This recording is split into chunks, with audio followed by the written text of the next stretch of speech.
প্রিয় দর্শক, ৭১ ঘটার ফেসবুক পেজ থেকে সরাসরি যুক্ত হয়েছে আমি জয়রা হিমেল।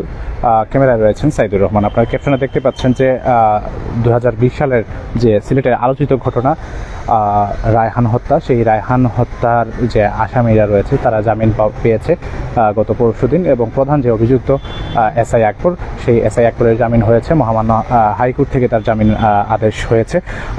বর্তমানে রায়হানের বাসায় এসছেন সিলেট মহানগর বিএনপির সাধারণ সম্পাদক এমদাদ হোসেন চৌধুরী। তো হঠাৎ রায়হানের বাসায় আসার কারণ কি আমরা একটু দেখানোর চেষ্টা করব। আপনারা যারা লাইভে যুক্ত আছেন সবাইকে লাইভটি শেয়ার করার জন্য অনুরোধ জানাচ্ছি।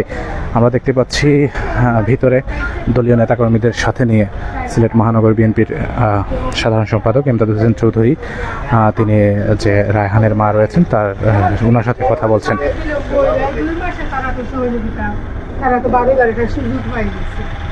আমি বিশেষ করে আমি আগামী সেপ্টেম্বর 3 তারিখ আমরা দেখতে পাচ্ছি রায়হানের মায়ের সাথে কথা বলছেন সিলেট মহানগর বিএনপির সাধারণ সম্পাদক ইমদাদ হোসেন চৌধুরী। আমরা একটা পর্যায়ে জানার চেষ্টা করব তিনি আজকে এই আসার কারণ কি, এবং তার সাথে কথা বলার চেষ্টা করব। দর্শক আপনাদের সাথে থাকবেন, আমরা আপনাদেরকে দেখানোর চেষ্টা করছি। তখন আমাদের আপনার শিওর নথি গেছে, সারা গেছে নথি থেকে তাই শিওর হয়েছেন। শিওর এখন আমি তো এই আগ্রহের চলাকালে তো ওইবার কথা নাই কিল্লা কিল্লা হইলো ওটা নিয়ে আমি আবার টানে বলছি আবার আকবর নি জামিন পাইলাম, তখন বলছি না আকবর জামিন পাইতাম। তার সাথে আলাপ করি ওরিয়া বাদে আমি গেছি, আমরা বদরুজ্জামান যে পিপি সাহেব তার ওখানে আমি গেছি। যাওয়া বাদে থামলো যে আমি মাতিছি, মাথা বাদ উঠতে এখন মাই তুমি নিশ্চিন্ত থাকো, এই 1 নম্বর আসামি কোনো সময়ও জামিন হয় না। আমরা একটা মামলা করছি কয়েকদিন আগে, রায় দিছি উকিলের মামলা 15 বছর আগে। 1 নম্বর আসামি কোনোদিনও ছাড়া পায় না, আকবর কোনো সময় ছাড়া পাইতো না। তুমি নিশ্চিত থাকো, তোমার তো আকবর হইল মেইন আসামি, ছাড়া পাইতো না। তুমি বিশেষ করে তার লাভ করছি। শুক্র শনিবার হয়েছে, আমি রবিবারে আমি জানি না ঠিক হয়েছে। আমি সোমবারে গেছি যে হারুন আর টিটুর নথি তুলতাম মরে গেছি। আমি আর যাইতেও পারছি না, আমার রাস্তা ফোন দিয়া প্রথম আলো হয়েছে, আকবর বার হয়ে গেছে। আরও কয়েকটা সিলেটের ডাকে সবাই একজনও বলতাম। তখন ওই সময় উনার পর থাকি আমি যে কীরকম অবস্থায় আছি আমি এখনও আমি মানে নিশ্চিত না যে আমি এখন বাঁচিয়ে আসতাম কিনা। কালকে আমার কী অনুভূতি আসছি আপনারা দেখলে বুঝতে পারলাম, কালকে আমার কী একটা অনুভূতি গেছে। আমার রায়হান যেদিন মারা যায় সকাল 9টার সময় শুনছিলাম যে আমার রায়হান মারা গেছে। সেই অনুভূতিটা আমার কালকে লাগছে আমার, যে আমি 5টা বছর যে আমি কষ্ট করলাম, আর এই 5টা বছর যে আমি ঘুরলাম, আর এরা চাক্ষুষ মার্ডার করলো। তারা আইন আদালত 63টা সাক্ষীরে 3বার করে নিল, রিকলের সাক্ষী হইয়াও 3বার নিল 63টা সাক্ষী। আবরুমে ডই গেছে। এর মাঝে যে এটা পেল সাক্ষর 3বার হয়েছে, রিকলের সাক্ষী হয়েছে 63 জন সাক্ষীরে 3বার করে সাক্ষী নেওয়া হয়েছে।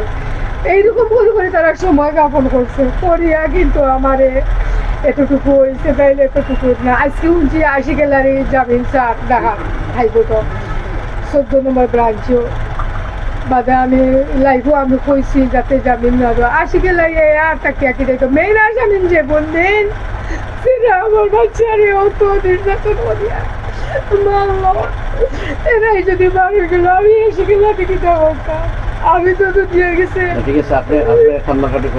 আমি তো কেউ কিছু কিচ্ছু চাই না, আমি শুধু বিচারটা চাইছিলাম। আমরা তো আপনার এই আলোচিত রায়হান হত্যার পরে এই সিলেটবাসী আপনার পক্ষে আছে, সিলেটবাসী আপনার পক্ষে আছি, যার কারণে এই আকবর এই দেশটাকে পলায়ন করার মুহূর্তে কিন্তু গ্রেফতার হয়েছে। দীর্ঘ প্রায় আমার মনে হয় 2.5 বছরের উপরে। 2.5 বছর না, আরো 2 মাস পরে গেলে অক্টোবরে 5 বছর হইব। তাহলে তো জেলেও অলরেডি 3 বছর উপরে, 4 বছর। এনিওয়ে, এখন কথা হচ্ছে যে বিশেষ করে আমি আপনার এই বিষয়টা গতকালকে যখন শুনছি, এবং আপনি যেহেতু আমাদেরই এলাকার বিশেষ করি, তো আপনার এই কান্নাকাটি দেখে আমরা তো রাজনীতি করি মানুষের জন্য, আমরা মানুষের দুঃখে কষ্টে বাংলাদেশ জাতীয়তাবাদী দলের নেতাকর্মী সবসময় উপস্থিত হয়। অতীতেও যখন আওয়ামী ফ্যাসিস্ট রেজিম সরকার ছিল তখনও কিন্তু আমরা রিস্ক নিয়ে আমরা কিন্তু আপনার পাশে এসেছি। আমি ব্যক্তিগতভাবে 2বার এসেছি, আমাদের সিলেটের গণমানুষের নেতা জনাব খন্দকার মুক্তাদির সাহেব এসেছেন, জি। আমাদের আরও অন্যান্য নেতৃবৃন্দ এসেছেন। আজকে আমি মহানগর বিএনপির সাধারণ সম্পাদক হিসাবে আমার মহানগর বিএনপির সহসভাপতি কয়েকজন আছেন, যুগ্ম সম্পাদক আছেন, সম্পাদকমণ্ডলীর সদস্য আছেন, অত্র ওয়ার্ডের প্রেসিডেন্ট, এই ওয়ার্ডের বয়োজ্যেষ্ঠ আমাদের সালাবাই, তাছাড়াও আমাদের এই আল্লাবাদ থানার স্বেচ্ছাসেবকের নেতৃবৃন্দ, অঙ্গ সংগঠনের অনেক নেতৃবৃন্দ উপস্থিত আছেন। আমরা আপনার পাশে আসি এবং সিলেটের এই আলোচিত হত্যাকাণ্ড, যে রায়হানের হত্যাকাণ্ডের প্রধান আসামি আকবর হয়তো আজকে জামিনে পেয়েছে, সেটা আদালতের এখতিয়ার, সে ব্যাপারে আমি বলবো না। কিন্তু এই আকবর যাতে দেশ থেকে পালিয়ে না যেতে পারে, এটাই আমার যদি আকবর এই দেশ থেকে পালিয়ে যায় তাহলে সিলেটে এমন একটা আন্দোলন শুরু হবে যে অন্তর্বর্তী সরকার বুঝতে পারবে যে সিলেটবাসী কি করতে পারে।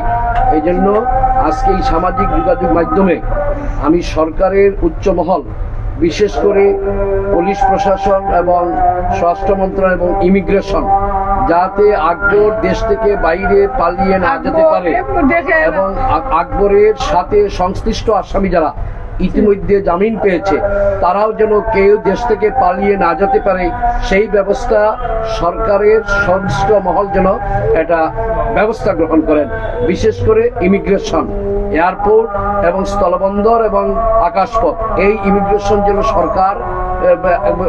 সরকারের নির্দিষ্ট যারা আছে তাদের সব জায়গায় যেন সেটা, যাতে এই মামলার আসামি রায়হান হত্যা একটা আলোচিত হত্যা, এই হত্যার আসামিরা কোনো অবস্থায় দেশ থেকে পালিয়ে যেতে না পারে, সে ব্যবস্থা সরকারের প্রতি উদারতন জানাবো।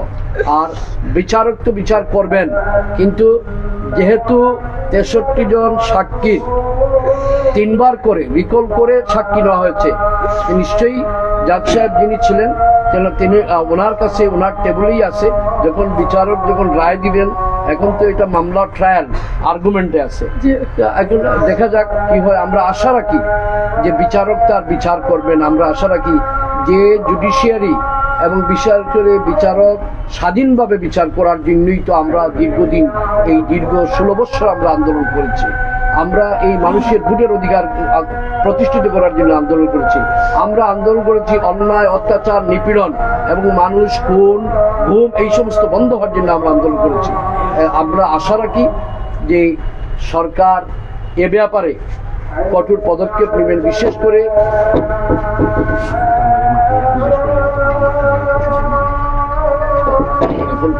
এখন যেটা হইল কি, এটা দর্শক, আমরা দেখতে পেয়েছি যে রায়হানের মায়ের সাথে কথা বলেছেন সিলেট মহানগর বিএনপির সাধারণ সম্পাদক ইমদাদ হোসেন চৌধুরী। আমরা একটা পর্যায়ে তার সাথে কথা বলার চেষ্টা করব। সাধারণ মানুষ যেহেতু আদালত আপনার উকিলের ভালো পরামর্শ নিয়োগ দেন, আমরা আশা রাখি আপনি সঠিক রায় পাবেন। আমি আগামীকাল একটা প্রেস সুবিধাবাজার, তো তারা আমার হোসেন আজকে আমি তারা তারিখ জানাতাম, কালকে লইতাম চাইলাম আমার হরি লাইলে সারা বিশ্বে দেখি লাইলা, আর ওগু ব্যাপারে একটু সহলে আমার সহযোগিতা করবা, আমরা আগামীকাল করতাম চাইলাম। এখন আপনারা যদি যতটুকু যে সময় দিবা, এই সময়টা আমি ওইখানে প্রেস ক্লাব আর প্রেস কনফারেন্স করতাম। আপনি কালকে ইয়েতে করেন, প্রেস ক্লাব সাধারণত 12টা 12:30 দিয়ে করলে ভালো। ঠিক, আপনারা যে টাইম দিবা, আপনারা যে টাইম দিবা আমি ওই টাইমে তার লগে বুকিং দিয়ে আমি বুকিং দিলাইছি, আমি আজকে গিয়া তার আগে বুকিংও দিলাইছি। একটু কথা বলবো আপনার সাথে, যে আমরা সকলেই জানি এটা, আচ্ছা, আমরা সিলেটবাসী আসলে খুবই ব্যথিত হয়েছি এবং যে রায়হান হত্যার যে এতদিন পর এসে প্রধান আসামি জামিনে মুক্ত হয়েছেন বা আপনি এখন এই পরিবারের পাশে এসে দাঁড়িয়েছেন, তো সব মিলিয়ে আসলে একজন রাজনৈতিক নেতা বলবো না, এই নগরবাসীর একজন অভিভাবক হিসেবে আপনি আসলে এই বিষয়টাকে কিভাবে দেখছেন? যে পাশাপাশি আরেকটা প্রশ্ন রয়েছে, যেটি হচ্ছে একটি আলোচিত রায়হান হত্যা মামলার একটা প্রধান আসামি এত গোপনীয়ভাবে কিভাবে জামিন নিয়ে সে জেল থেকে বেরিয়ে গেল, সেই বিষয়টাকে কিভাবে দেখছেন? আপনি প্রথম কথা হচ্ছে যে এই যে রায়হান হত্যা, সেটি একটি আলোচিত হত্যাকাণ্ড এবং আজ থেকে প্রায় 4.5 বছর পূর্বে এই হত্যাকাণ্ডটি ঘটিত হয়েছিল এবং তখন সিলেটের সর্বস্তরের মানুষ এই হত্যাকাণ্ডের তীব্র প্রতিবাদ জানিয়েছিল, রাজপথে নেমেছিল, মানববন্ধন হয়েছে, অনেক কিছু হয়েছে। তারপর একে একে 5 থেকে 6 জনকে বোধহয় গ্রেফতার করা হয়েছিল। 5 জন গ্রেফতার করা হয়েছিল।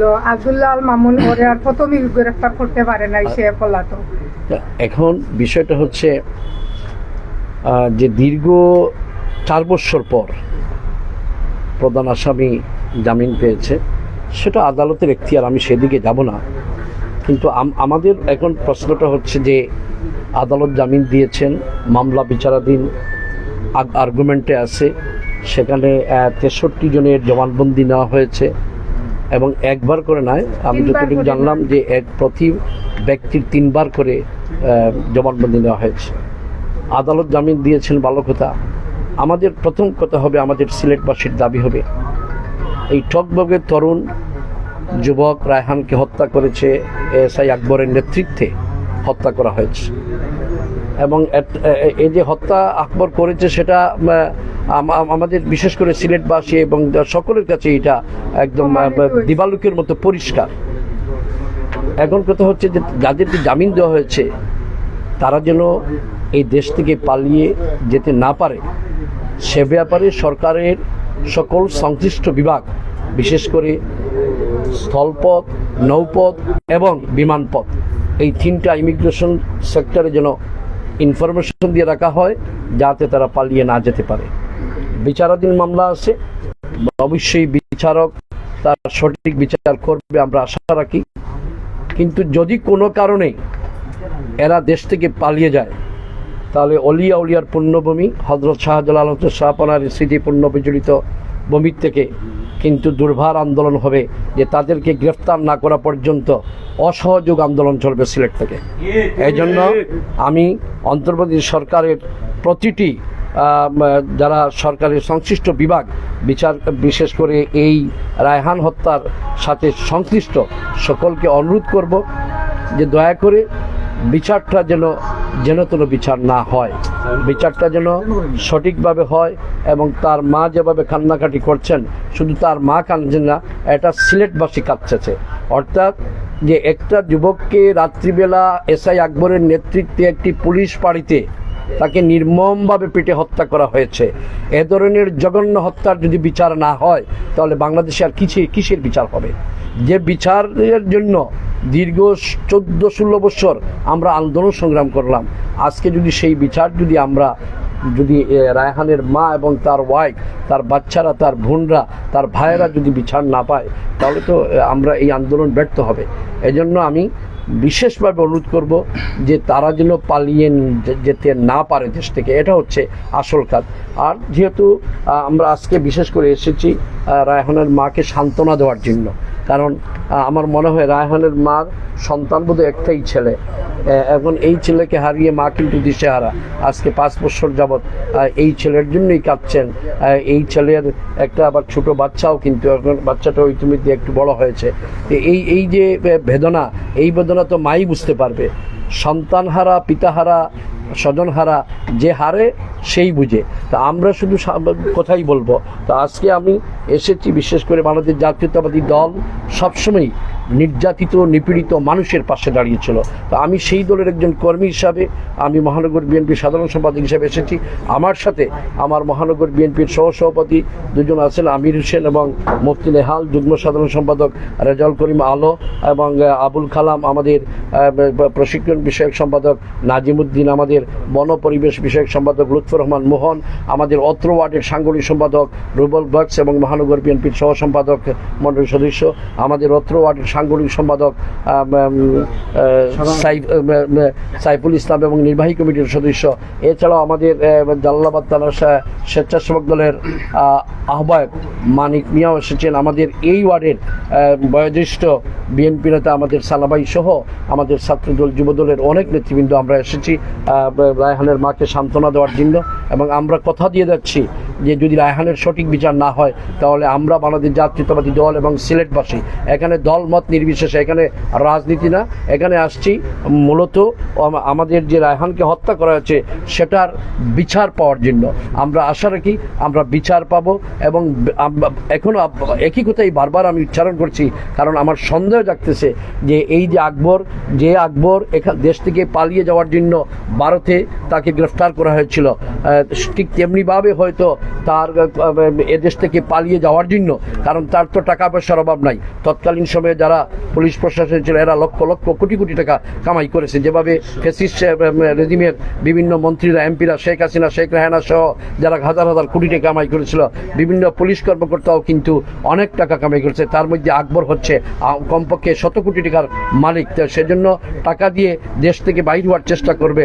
আমরা সরকারের প্রতি উদারতা আহ্বান জানাবো, বিশেষ করে অন্তর্বর্তী সরকারের প্রধানের প্রতি উদারতা আহ্বান জানাবো যে আপনাকে এই দেশের মানুষ প্রধান উপদেষ্টা বানিয়েছে মানুষের বিচার পাওয়ার জন্য। আপনি যতদিন পর্যন্ত আছেন ততদিন পর্যন্ত যাতে মানুষ আপনাকে বলে যে না, আমরা বাংলাদেশ জাতীয়তাবাদী দল অবশ্যই এই সরকারকে আমরা সর্বদাই সহযোগিতা করে আসছি এবং করব।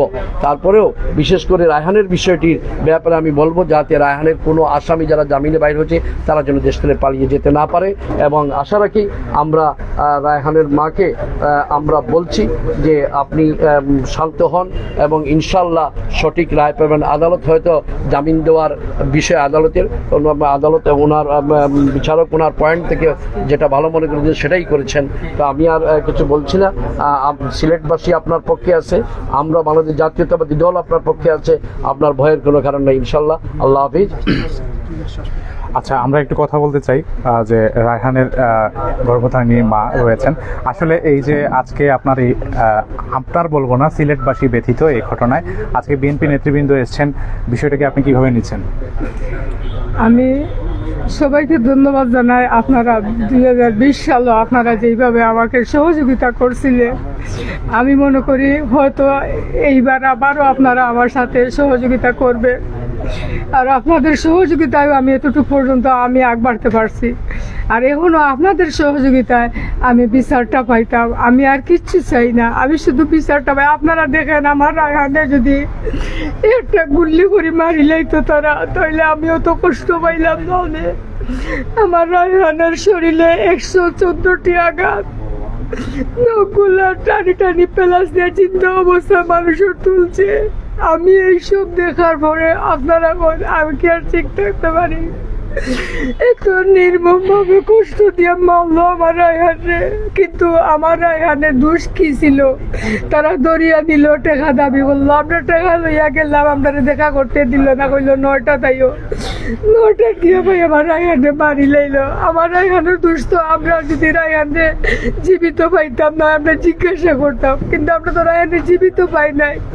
আমরা বুঝবো কিনা আমার রায়হানের কি দোষ ছিল? তাহলে এই যে এত চাঞ্চল্যক মামলা, তারা চাক্ষুষ মার্ডার করছে আমার বাচ্চারে, সার্টিফিকেটও আছে, তারারে হত্যাজনিত মামলায় তারারে ফাঁসির আদেশ হইব। কিন্তু এত কিছু পাওয়ার বাদে, অত সত্য ঘটনার বাদে এরা কিভাবে জামিন পায়? তাও এইগুলা এই আবরুমেন্ট চলাকালীন অবস্থায় কিভাবে তারা জামিন পায়, এইটাই আমি সরকারের কাছে আবেদন জানাবো, আমি যেন বিচারটা পাই, সুস্থ বিচারটা পাই। দর্শক, আমরা দেখছিলাম যে এখানে বিএনপির মহানগর বিএনপির সাধারণ সম্পাদক এসছেন ইমদাদ হোসেন চৌধুরী, এবং রায়হানের মায়ের সাথে কথা বলেছেন, এবং এই যে আলোচিত সিলেটের আলোচিত এই ঘটনা, সেই ঘটনার আসলে একটা পরিণতি কি হয় সেটাই আসলে সিলেটবাসীও দেখার অপেক্ষায় রয়েছে। তো আমরা সর্বশেষ এই পরিস্থিতি নিয়ে লাইভে সংযুক্ত হয়েছিলাম।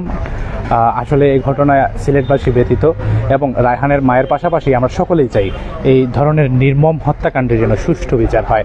দর্শক, যারা লাইভে সংযুক্ত ছিলেন সবাইকে ধন্যবাদ জানিয়ে বিদায় নিচ্ছি। সবাই ভালো থাকবেন, সুস্থ থাকবেন, নিরাপদে থাকবেন।